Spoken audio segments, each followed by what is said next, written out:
Oh, feeling ready. Let's dance.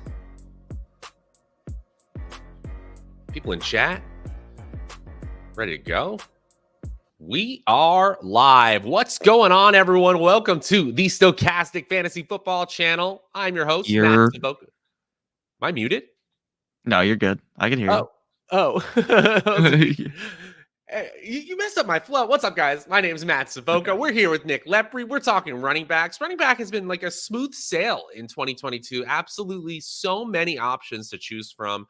No injuries to speak of. It's just been easy. It's been easy for everyone at the running back position. No, it's been a complete dumpster fire. It's been trouble. Nick Lepri's here to break it down. Follow him at Notorious FNTSY. At Notorious FNTSY. How are you this Wednesday, man? I'm doing excellent. Very excited to talk about some running backs today. And yeah, just like you said, this running back position has there's been no issues at all, no injuries. It's just been, it's funny because like in the offseason, I think you said this yesterday, like in the offseason, no one got hurt really. Like we just had injuries that were kind of lingering, like Dobbins and all that. And then like, oh, no one's really getting hurt. And then out of nowhere last week, we just got absolutely mauled by multiple injuries that are pretty significant, like Javonte Williams, and then Jonathan Taylor might miss a couple games. Cordell Patterson out for 4 weeks. It's a true tough scene out here for the running back. It like legitimately is tough to figure out your running back position this year. And you can say like, yes, that is what makes fantasy football fun. Sure. I would say that it's more fun to watch your players actually produce and also not get hurt. And those are two things that we have not been able to guarantee for the running backs for the most part. Even people in good situations have found themselves in kind of troublesome production spots. Christian McCaffrey, Jonathan Taylor, who's a huge question mark going into this Thursday night game against the Denver Broncos. You know, they're hovering around 10, 11. They're not killing your fantasy team, but they're not winning you weeks.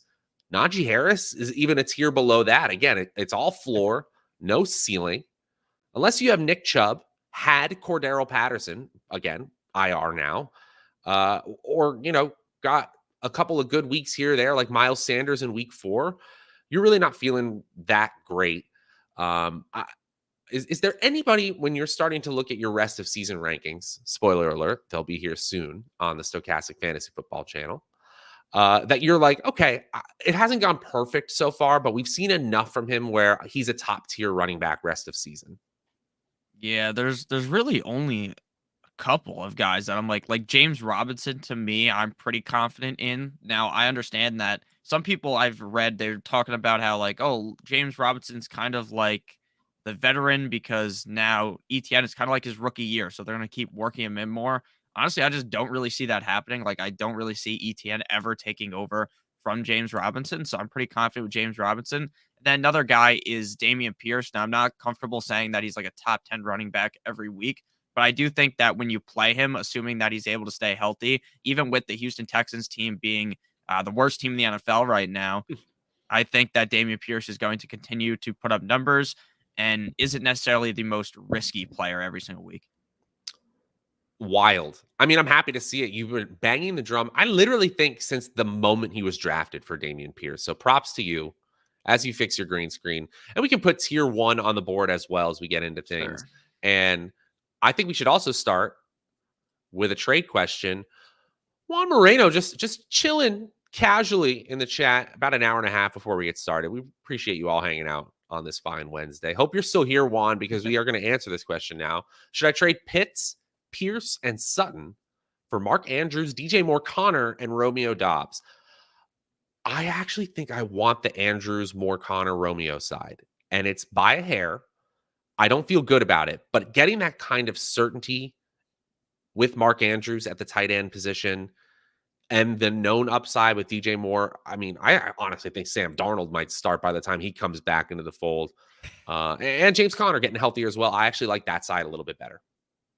Okay, I would say I would stick with the first side. I think Pitts is going to turn it around. He did the exact same thing last year, if you remember. The first 4 weeks of the season was a disaster. Then after that, he went crazy. Now, I'm not saying that this year is going to repeat what happened last year, but I do think that I would rather have the first side, but it is incredibly close. And if Doob starts playing much better, then I understand that. And say with DJ Moore, it's just DJ Moore, Connor, and Romeo Dubes. I guess Romeo Dubes has been playing good, but DJ Moore's been a disaster. So is James Conner. So I think I'd rather just hold the first side. Fair enough. Fair enough. I mean, I guess it's the allure of Mark Andrews, who has a ridiculous target share and air yard share. A little bit down after a down week in week 4, but still right up there with Travis Kelce in the elite of the elite category tight end. Let's throw tier 1 on the board as well when you're ready to roll, Nick. Should you start Melvin Gordon this week? I'm doing it, not with confidence. But I think he's just got to get the touches. I think you're basically locked in for 14 opportunities, and 18 is far from out of the question. Yeah, I'm also playing him now. In most leagues that I have Melvin Gordon, I actually don't even need to play him this week, so he's sitting on my bench. But I know not everyone has running back cores where they're comfortable sending a guy like Melvin Gordon. The Indianapolis Colts defense has not looked very good at all, right? On paper, going into the season, a lot of people really talked up the Colts defense. They just haven't been that. So I think Melvin Gordon gets it done, but I wouldn't have him ranked anywhere near like the top 12. He'd be close to running back like 22 than 12. Prior to Williams' injury, Melvin Gordon was in the doghouse after fumbling and injured himself. So that's the part that concerns me. They immediately signed Latavius Murray off the practice squad of the Saints. Mike Boone is going to get run. I guess we should also talk about, on the other side of that game, Jonathan Taylor. He's in our rankings right now because he's trying to go. He's still a top 5 back if he plays. Don't feel great about it, but I thought it was important to put him in here. And one thing that's really interesting about this week, tier 1 has been like 1 to 3 players for the most part. Now, with the flattening of this position, the fact that they haven't scored as many points, we're seeing a differentiation. These players are grouping in projection a little bit differently. This tier 1 is now 9 players large. Yeah, it's so funny. Like week 1, what was it? 3 people? It was like McCaffrey, Jonathan Taylor, and maybe Henry. I don't remember who it was, but just very funny how things change. We still got a very similar group inside the top 10, like the guys you were drafting to be top 10 running backs, but very interesting. And I don't think Jonathan Taylor is going to play, but I do think he's going to, like, you're going to think on Thursday, oh, maybe there's a chance he could play. That's just kind of how I see things. I think they might be doing a little gamesmanship as well, trying to make it seem like he's more iffy than definitely out. I think he's definitely out. Another player I want to highlight is Nick Chubb. The Los Angeles Chargers defense is a strong overall unit, but significantly worse on the line in both the rush and the pass game when Joey Bosa isn't there. One thing we've seen in schedule-adjusted fantasy points allowed, the Chargers, the opponent of the Cleveland Browns in Week 5, have given up the 3rd most schedule-adjusted fantasy points allowed to running backs, and that's not good when Nick Chubb has just been stomping on people. On the other side of that game, Austin Eckler finally came alive. Cleveland's defense also 6th worst in that same schedule-adjusted fantasy points category. They're tier 1. I don't know what else to say. You're obviously starting all these players. There are a little bit more warts on the profile for everyone, but they're still running back ones in our hearts. Yeah, on the running back start sit video I did on Notorious Fantasy by Stochastic yesterday, I talked about how it would be funny because I think it is possible that Eckler and Chubb might be running backs 1 and 2 at the end of the week. But something that does concern me slightly about Nick Chubb this week is that this game kind of reeks of a Kareem Hunt game because they're going to be going more back and forth, right? This isn't going to be a game where Cleveland could just run the ball 5 zillion times with Nicholas Chubb. And then, Kareem Hunt kind of is the outcast. This game feels more like a game where the Chargers get up, the Browns are crawling back, and Kareem Hunt's getting a couple dump offs. And maybe Kareem Hunt doesn't have a crazy game, but that hampers Nick Chubb. So that is something I will note. I'm still comfortable playing Chubb. I'm still definitely throwing him out there with full confidence, but I will warn that this does feel like a Kareem Hunt game. That's actually a great point. I'll still start Chubb, obviously, like you said, but of course, Kareem Hunt in this likely back and forth game, a 48-point total, by the way, one of the highest on the week, certainly one of the highest in the main slate on Sunday. Yeah, you could see more passing. This Cleveland team implied for over 25 points on Sunday. So you're starting both with confidence. We move to tier 2. We start all these players every week. Saquon Barkley, quarterback Saquon Barkley. No, I'm joking. He's running back 1 overall. I did note that he is the lowest scoring running back 1 overall since 1997 through 4 weeks of this fantasy season. So it just gives you a snapshot of how this running back position has been scoring this year. Very different. We don't expect DeAndre Swift to play this week. Remember, they said it's going to be a couple of weeks, and I quote. So Jamal Williams still in the top 10. A.J. Dillon and Aaron Jones back-to-back in 11 and 12.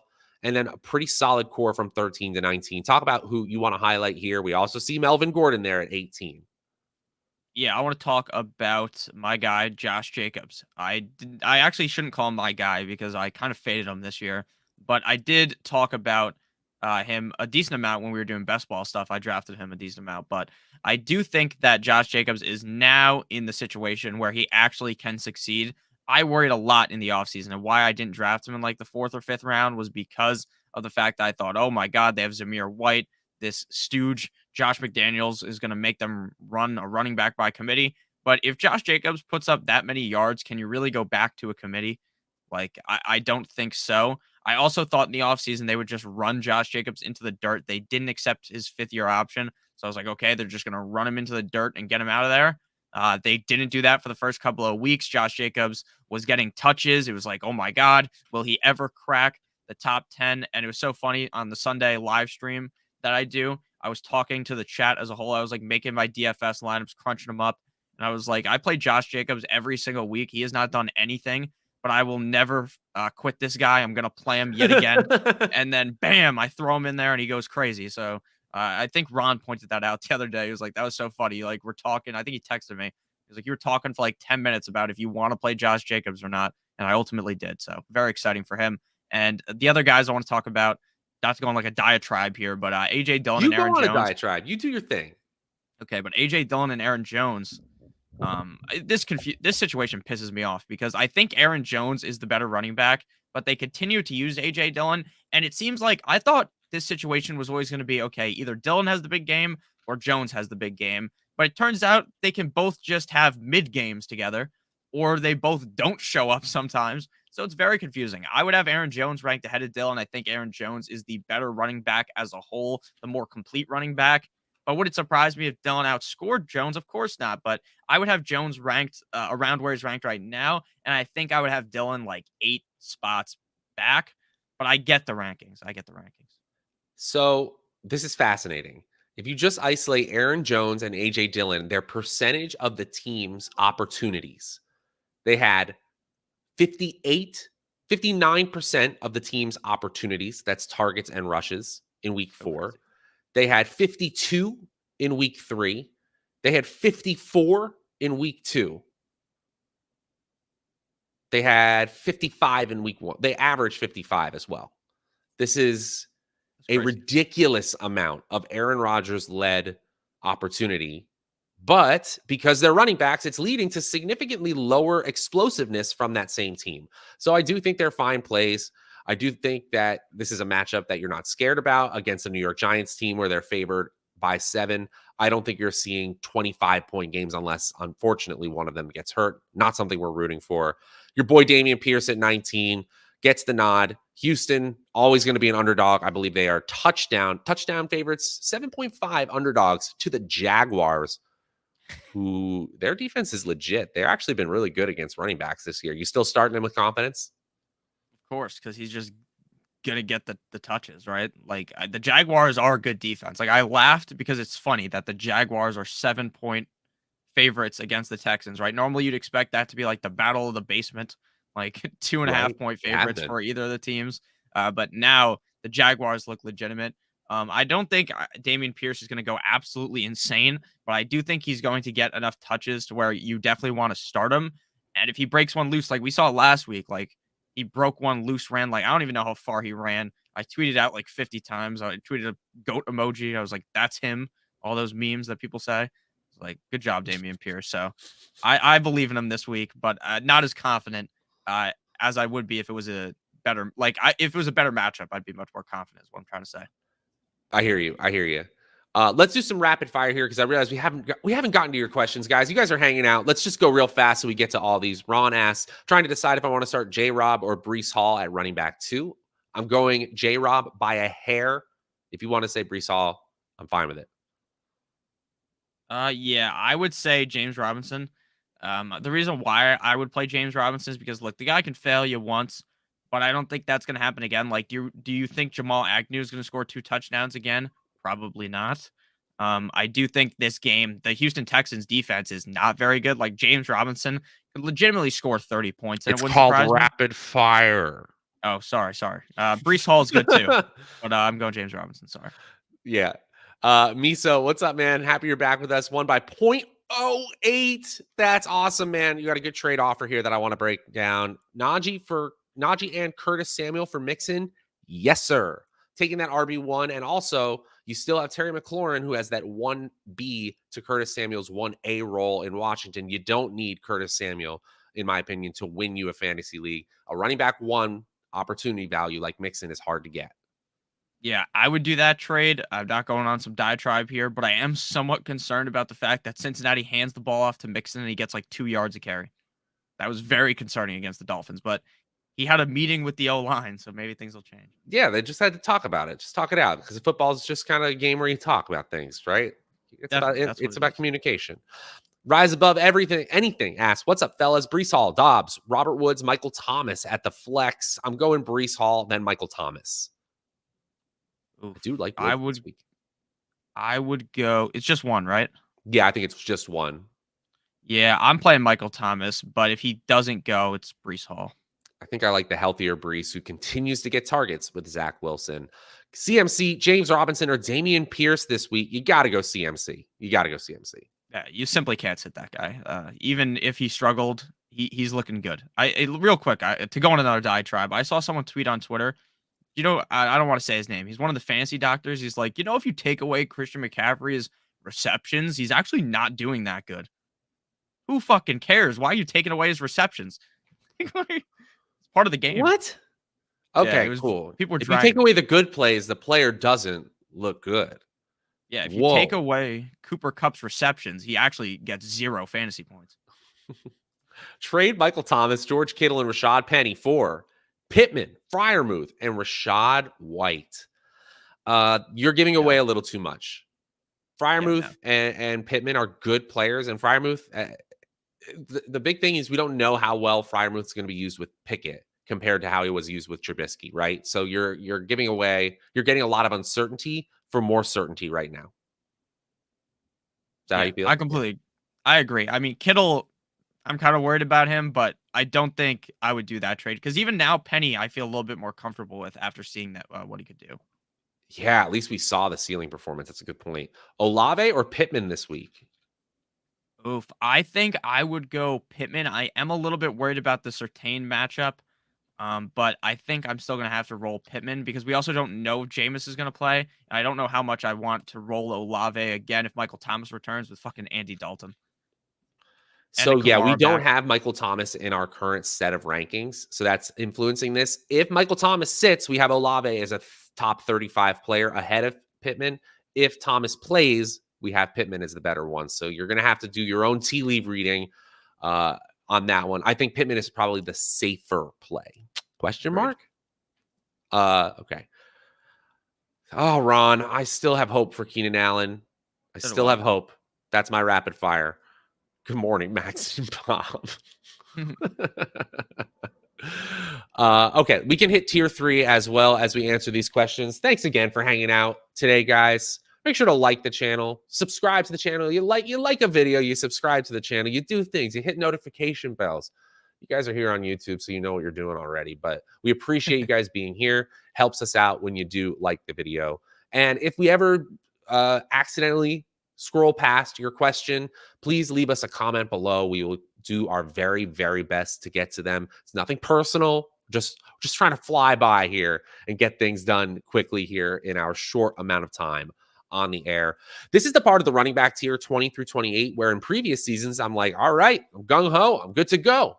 And this time it's like, okay, I know some of these players could have a 20-point game, sure, but some of them are going to end up with 6 to 7 points, and I'm going to feel lucky about it because they barely touched the ball. I do want to get to this question as before we really dig in. Jamal Williams or Damian Harris? It's Jamal Williams by a mile for me. Yeah. I tweeted out during the game. I was like, if DeAndre Swift was in the game, Jamal Williams would already have 3 touchdowns. Remember when he was on the goal line and like he couldn't barrel in? It was like, yeah, if fucking DeAndre Swift was in the game, he would have scored on his first try, basically. It was what I was implying, which is true. But Jamal Williams is a must start without Swift. It's beautiful how good this guy is. He's a very funny character too. If you've ever After seen a video of him, he's very funny. yeah, after that Hard Knocks boost, he's doing nothing but impress. Clyde Edwards-Helaire and J.K. Dobbins are the ones I'm like, all systems go. I know why from a math perspective, they're only 25, 26, but in my gut, I'm much more confident about them than I am about anybody else in this tier. Okay. Here, let's talk about something really quick. So if Gus Edwards returns, does that impact your confidence in Dobbins? Because look, I think when Gus Edwards returns, if he returns this week, I'm fine playing Dobbins with supreme confidence. But I do think we're gonna get to a point where, like, does not Keenan Allen, does Kenyon Drake, Fat Mike Davis, they don't scare me, or Justice Hill, who can't run straight into the end zone, but like a guy like Gus Edwards does legitimately concern me for J.K. Dobbins because the team there's already the Lamar factor where he could vulture Dobbins. Now you have Lamar and Gus Edwards. So again, I'm not saying to fade J.K. Dobbins or something, but like that seemed like a ceiling performance we saw last week. Oh, it certainly was a ceiling performance, but the thing I want to point out are the ability to make people miss, right? Of course, yeah. 42% of his would-be tacklers were juked out. His evaded tackles per touch, again, small sample size, we know that, but his evaded tackles per touch is among the top 10 running backs in the NFL. So good players on good teams that run the ball well, I'm interested in them. Volume is king in fantasy football, but ultimately I think this talent wins out. Clyde Edwards-Helaire is another one who doesn't always have the best opportunity, but because of the offense he plays on, he's constantly available in the end zone. That's helpful for fantasy players. Breece Hall, I'm happy to say that he got volume from Zach Wilson, albeit in a comeback effort. I think I'm starting him with confidence. Montgomery, not so much. Harris, I guess it's an okay matchup. Both Harris, I should say. Najee Harris, he does not have a good matchup, but Damien Harris has a good matchup. I'd rather start Damien than Najee this week, to be honest. Yeah, it's very funny. The fucking like how Clyde Edwards-Helaire every time he scores, he hits like the Jordan shrug. I think he's doing that to the fantasy people who faded him. I think he's like, you see this, pal? After a year, I screwed you the last 2 years, but this is my year now, pal. And he's just hitting the shrug right on you. This guy in the chat asked, just since it's relevant, what's up with Monty and Herbert? What is your read on the situation? Personally, my belief is that Montgomery is going to keep trying to play, so he actually could play. But I think the smarter move for the team would just to play Herbert one more week. I completely agree. I think you're just asking for 3.1 yards per carry on 18 touches and no touchdowns with a 80% David Montgomery getting a majority of touches for the Chicago Bears, arguably the least explosive offense in the NFL to begin with. Play a good player back there. I think Khalil Herbert is just simply better at the moment. There's your boy James Conner, a little bit lower at 24. You're still starting him this week. Arizona's playing the Philly defense, number 1 in schedule adjusted, or number 2 in schedule adjusted fantasy points allowed to the running back position. Yeah, I'm going to play James Conner. My belief is that he's just been hurt. So, like, I think maybe this is his healthy week. Now, I don't know if we want to really talk about this because we're not here for fucking like an hour to talk about things like this. Whereas I just go on a rant for 10 minutes of my videos about it. And I'm talking to myself too, which is the funniest part. But James Conner, like, what's happening in Arizona? Like, why can Cliff Kingsbury not figure this out? It's very confusing. But I think James Conner's still the guy. It's funny because I said this yesterday in my video that the Cardinals and the Ravens are like polar opposites. The Cardinals can't start at all. They start very slow. They finish hard. The Baltimore Ravens start off incredibly on fire, and then they pitter off at the end of the game. I just thought that was funny. But yeah, I'm firing up Conner with maximum confidence. Whoa, somebody dropped Montgomery. Good job picking him up off waivers. That's irresponsible, though. No, see, the thing is, things like that happen. Like in leagues where if you're not in like, we're just used to playing in leagues where like everyone it's kind of plugged in. Yeah, super locked in. Like if you're in a normal league, like if you're in a league with like people at work, like our work league is obviously pretty difficult, but a normal work atmosphere, that's things like that can happen.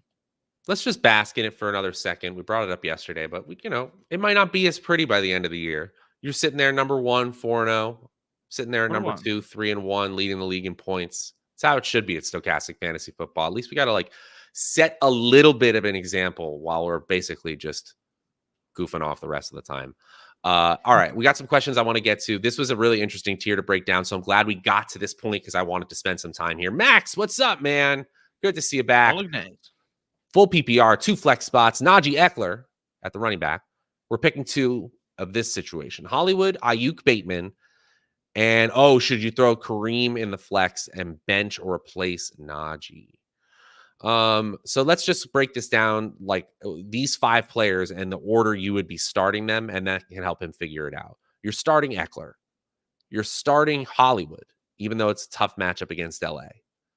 I think you're starting Kareem Hunt. Where do you go from there? Okay, so I would probably play Hollywood's banged up. No, not Hollywood. Bateman's banged up, so he's kind of out of the equation. Bateman, he was in the what was that? The walking boot after. So I'm not playing him. I'm just gonna go Hollywood and Hunt. Pretty easy for me. So you would play Najee, Eckler, Hunt, Hollywood, And that's it. and that's it. Okay, I think I would agree there. One thing that's really interesting to note is that Los Angeles has been great against running backs, but actually below average against the pass this year. We saw them give up some big plays in the passing game on Monday night. They are currently 22nd in Football Outsiders pass DVOA. If I get this right, in schedule adjusted fantasy points allowed to receivers, that's tight ends and wide receivers combined, they're 4th worst in the NFL with like Atlanta, Seattle, some of the worst defenses we think of this year. That's really surprising. Yeah. I mean, we even saw the Chargers kind of get by the Texans look good against them. So like I think anyone will have a good game against them. So I think Hunt is in for a decent game. I don't trust Ayuk or Bateman. Bateman because he's hurt. I just don't trust Ayuk in general. So that's kind of why I answered the question the way I did. Man, this is the Debo show in San Francisco. Yes, sir. That's all. Okay, I gotta go. Drop Gabe Davis for Rashad White. I'm not there yet. This is so annoying, but Rashad White's production has happened. But how in the world would you predict it? Yeah, you would not be able to. It was I funny think on. Go ahead. I was gonna say on Sunday Night Football live before lock. Emac asked me, he's like, "Oh, how many touches do you think Rashad White? Like, how many points do you think he's gonna get?" I'm like, probably like 2 points. Right? He's not gonna do anything. Like Leonard Fournette's the guy. We've seen this. They want to use Leonard Fournette. And then after I say that, of course, Rashad White decides to go fucking crazy. But I don't think Rashad White's the guy. I still do believe that Lenny's the guy. There's no way I'm cutting Gabe Davis. Like he's too good. He's been banged up. Like Gabe Davis might score 30 points on Sunday. Now, I'm not saying he will, but he could.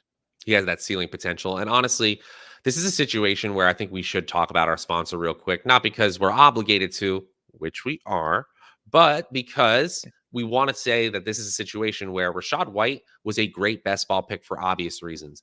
A talented young player on a team that gets near the red zone plenty of times, like the Tampa Bay offense does, is a great pick when you don't have to worry about starting lineups. When you have to worry about starting lineups like you do in most fantasy leagues, it's tougher. It's much tougher. And so why don't you get into the action over on Underdog Fantasy? They've got the Best Ball Resurrection Tournament. Starts in week 6, goes to week 17. If you've been here before, you've heard me talking about it. I'm not just blowing smoke. This is the best place to play best ball fantasy football. Helps you get in the right mindset, understand the player pool, understand where people are thinking from a rest of season rankings standpoint as well. So not only can it help you win huge prizes, that Resurrection Tournament, a $10 entry can net you $100,000, but you'll get a better feel for how everyone, the wisdom of the crowd, is feeling about all of these players. So use promo code Stochastic and get up to a $100 first match deposit bonus. Free money is hard to come by in fantasy football, so take advantage today. Promo code Stochastic. Anything you want to say here about tier 3 at the running back position? We're going to do another rapid fire as we get into tier 4. And guys, it gets ugly fast at the running back position. Yeah, I agree. I don't think I would have Singletary ranked this high, but I do feel a lot more comfortable playing him based on what we've seen the last 2 weeks. Like the last 2 weeks compared to the first 2 weeks is like a complete and utter 180. They still don't want to use James Cook very frequently. They still don't like look, Zach Moss is going to go out there and run a couple times, but Zach Moss doesn't do anything. So Devin Singletary is still clearly the guy. The issue with the Bills, though, is that they continue to just not give a fuck about running. It's like, okay, let's just keep throwing. We're up by 30. Just throw the ball. Well, And that's what kind of sucks. here's what I like to see. 5.5 targets per game for Devin Singletary. That's fine. Yeah. If you're available in the passing game, then you're available for this offense. He is number 5 in the NFL in targets right now. Let's move to tier 4. And we're going, again, this is the important phrase, rapid fire. Here we go. Michael Thomas or Singletary for flex. Thanks, guys. I'm going Thomas, assuming he plays. I'm going Singletary. Fight the bait. Donnie Bravo, another question. Wide receiver 2-time. Dobbs, Corey Davis, Ayuk, Gabe Davis, Pickens. You're in good shape. My answer would be Gabe Davis and Pickens. Oh, it's only one, you silly goose. Well, I don't know how to read, so I'm going Gabe Davis. There you go. We still believe. Still believe. Rise Above Anything says they go Dobbs. Not a bad pick. Not a bad pick at all. Dobbs is good. Najee, Josh Jacobs, or Dobbins? Jacobs. Ooh. Jacobs. Yep. Jacobs for me, but close. Chase Edmonds burning a hole in my bench. Just know if I drop him, yeah, he's going to get picked up immediately. He's going to get 2 touchdowns. He scored on Thursday, right? No. Maybe he did. He didn't score that touchdown. He dropped that touchdown where he was wide open to a fucking threw it to him.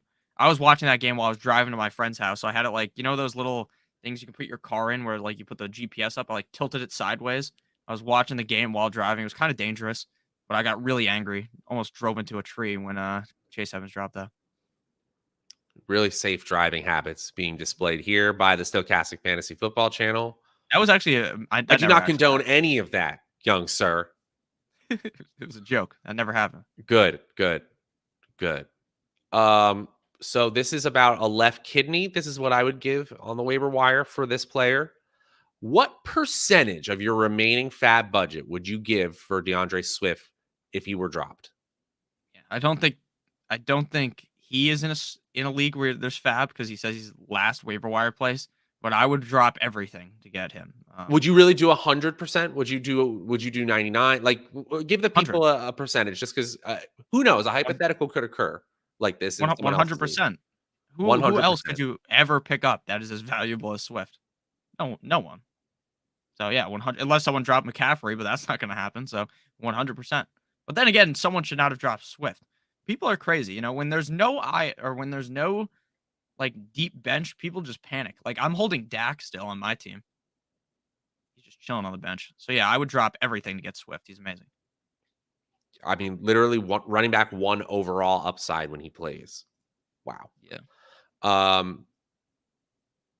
Okay. I'm trying to see. We're catching up here with these. Bill asks, 12-team standard league. Running backs are Henry, Penny, Herbert, and Wilson. What do I do with Jeff Wilson and Penny? This you definitely are going to play matchups. New Orleans defense is tough against the run, so I'm leaning Jeff Wilson in this case. What about you? You're obviously playing Henry. Yeah, I'm going Henry and Wilson. If Dave Montgomery doesn't play, I think there's an argument where you can play Herbert. Now, again, I don't really expect Herbert. I thought Herbert was going to have a big game last week. Now I just kind of temper my expectation. I think he's going to get his upside might be 15 points, but that's fine. But Jeff Wilson seems to be the better pick at this point. Like I think you can actually play Jeff Wilson pretty reliably until the other guys come back. There you go. All right, we will get to one more round of questions. We got about 7 minutes remaining on this Wednesday show. This is tier 4. I mean, we'll get to tier 5 quickly, but this is the end of the starter tier for me at the running back position this year. And honestly, a lot of these players I don't feel great about.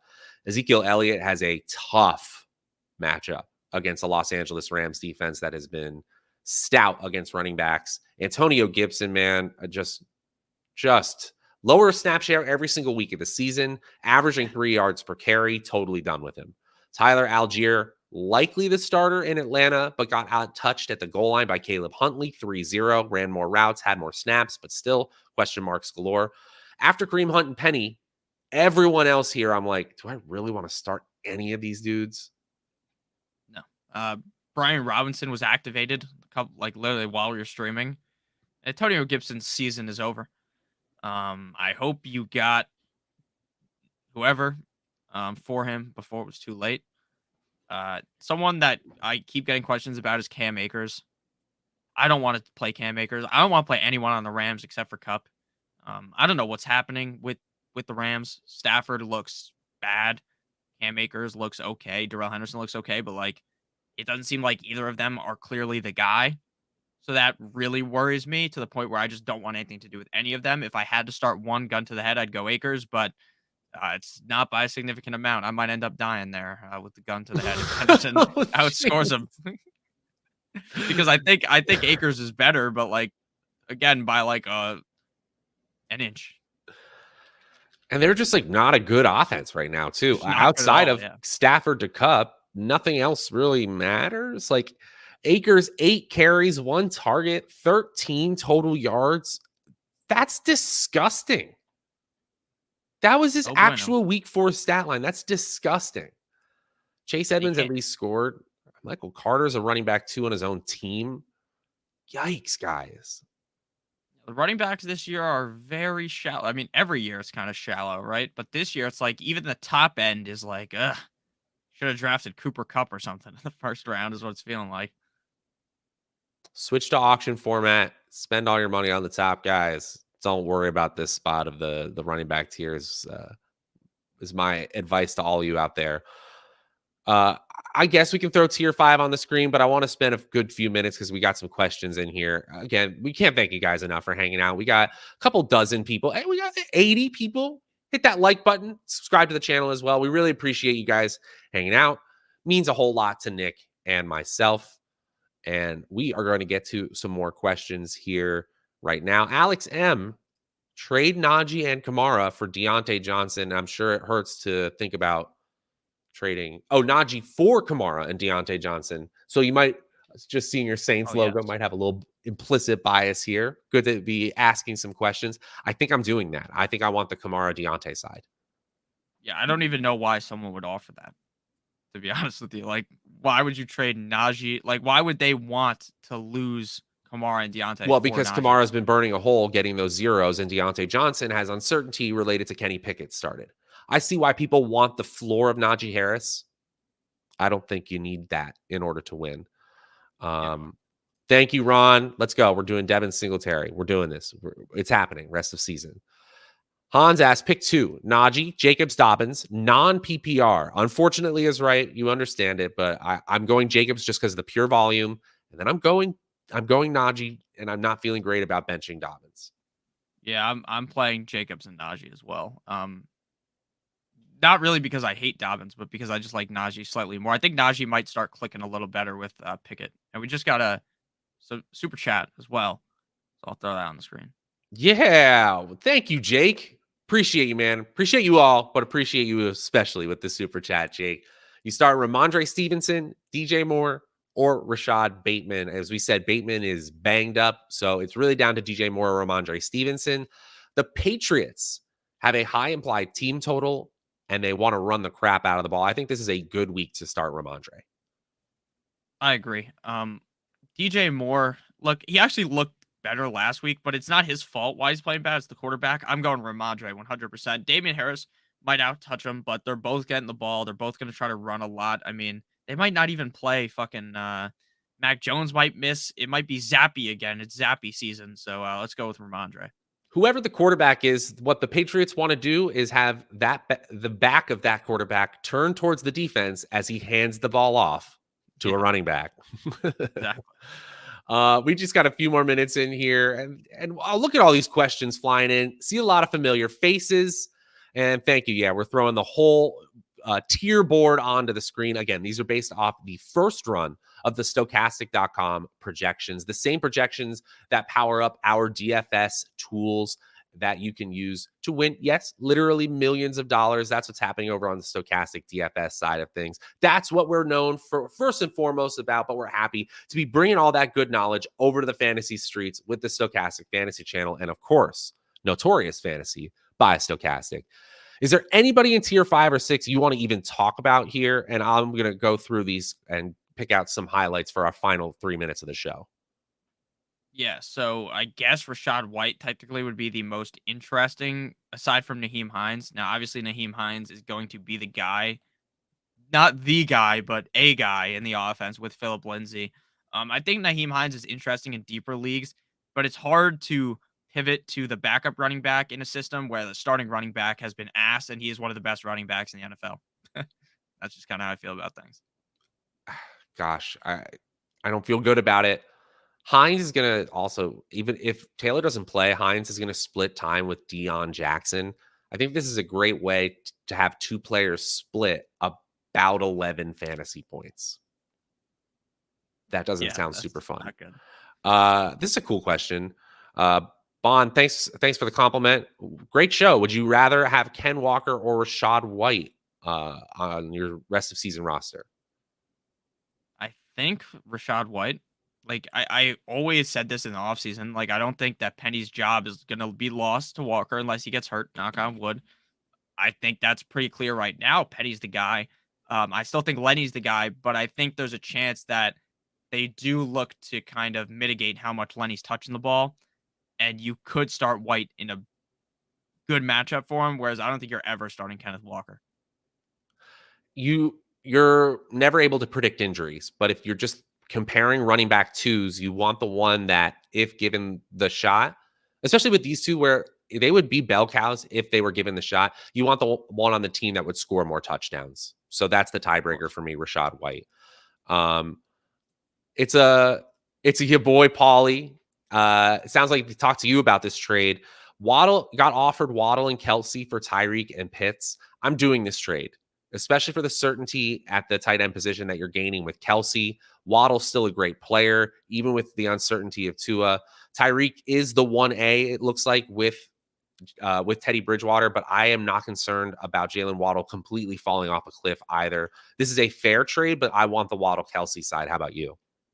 Yeah, he asked me this, I think, yesterday, and I answered that I do want Waddle and Kelsey. Like, I understand Pitts could bounce back pretty easily, but I think the uncertainty there going to Kelsey is very safe. And then, like, look, Tua's going to come back. I was watching Tyreek's Fortnite stream the other night, and he said that Tua's going to come back, not this week, obviously, but he's like, Tua could come back either next week or sometime this month. That's what he thinks. That's what Tyreek thinks based upon what he's talked to with Tua. So, look, even if Waddle is without Tua for 3-4 weeks, sure, you eat the big games, he scores you 15 points every week. You're still perfectly fine, right? You're still perfectly fine.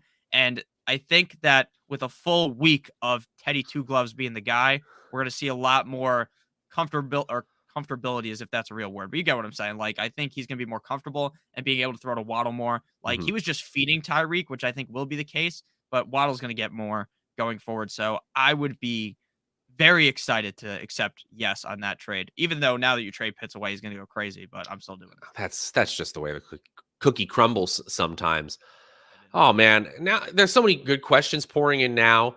Guys, well, here's the good news. We will be back tomorrow, Thursday, 10 a.m. Eastern time.